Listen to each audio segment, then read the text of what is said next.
It's my great pleasure to attending this great conference and meeting so many eminent speakers first time. As everybody knows and shares the same opinion that the 2020 US presidential election is certainly the focus of world attention because it has great implications not only on American domestic politics and economy, but also had a strong implication to the world. And although the final results are still pending, it's almost certain that Joe Biden will win out. Of course, barring anything unexpected happen.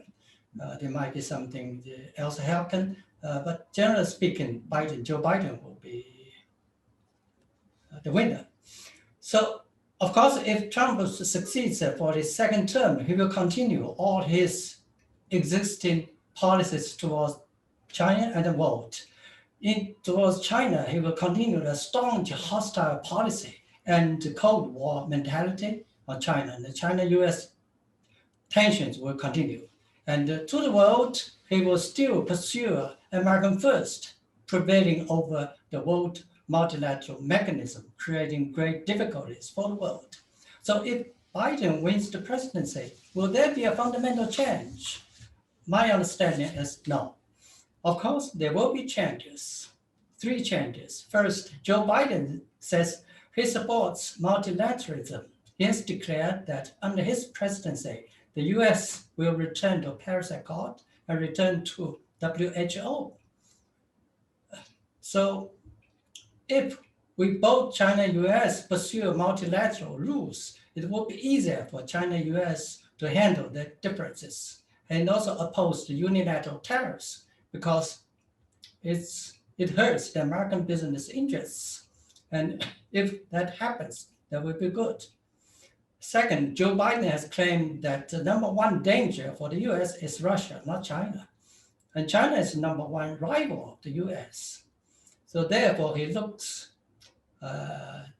almost ready to maybe they open some room for dialogues with China and for managing differences instead of the Trump administration abrupt unilateral actions without any notice, without any consultation. However, although he will not pursue a Trump-type Cold War relationship, he will still pursue a Cold War in general relations with China, which I will elaborate a little bit later. Third, Joe Biden will try to repair the tensions with the US allies, especially European countries. Currently, Trump, in many cases, when fighting China, he is doing by his own, because many European companies are not standing with him. So if Biden improves the relations with the European allies and checking China collectively, especially in technology and national security, that will be bad for China. China will be faced with more difficulties. No change, like the Republicans, the Democrats are also hostile to China in general. Large numbers of the Congress bills involving China have been initiated or strongly supported by the Democrats. Nancy Pelosi, the House Speaker, was especially hostile to China national security law in Hong Kong. The new constitution of Democratic Party dropped the one China policy. That means they will support Taiwan independence. Although they will not, whether they will do it really is another thing. However, they dropped one China policy. The phase 1 trade agreement with China done by Trump administration was severely blamed by the Democrats as not hawkish enough to China.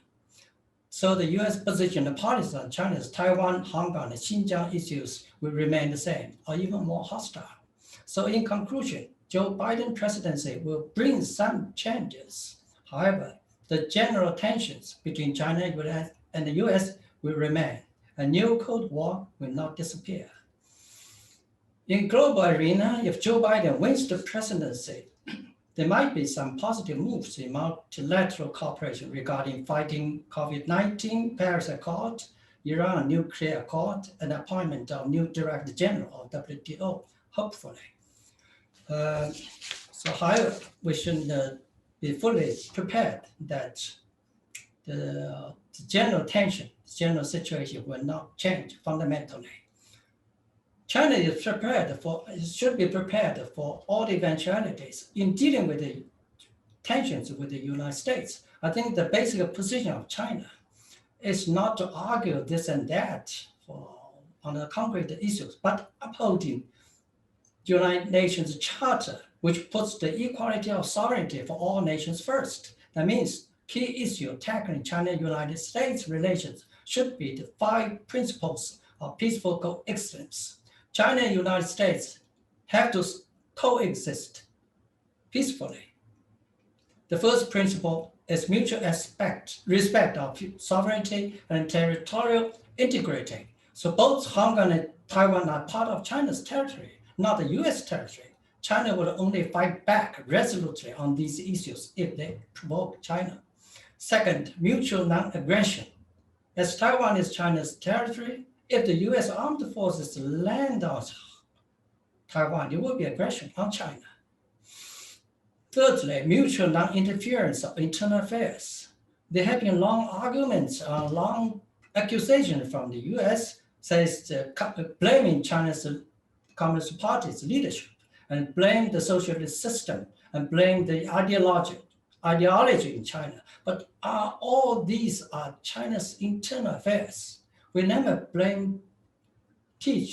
tell the United States whether to use this or that, use this system or not that system, because that's internal affairs.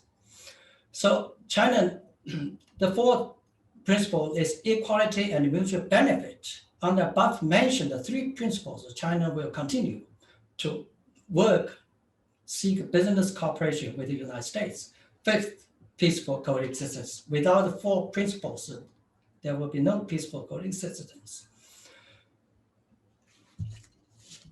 So regarding the decoupling prospects, we say that the Cold War is based on decoupling because if you decouple supply chain, decouple economic relations, they will be easy to have Cold War. So regarding for decoupling prospects, we are confident that the US decoupling with China effort will fail. According to China official trade data, during the first 9 months of 2020, total Chinese export to the US was already 3% higher than the same period of 2017 before the trade war started. And Chinese exports during Q3 of 2020 was 10% higher than the quarterly average of 2018, which was the highest in history. So during the first 7 months, the US business added 860 new investment enterprises in China instead of decoupling with China. So we should oppose resolutely any new Cold War mentalities and policies. At the same time, we should seek cooperation, especially the business community, to lay down a good foundation for a small keeping relations between the 2 countries, so as to contribute to the peace and stability of the world. Thank you.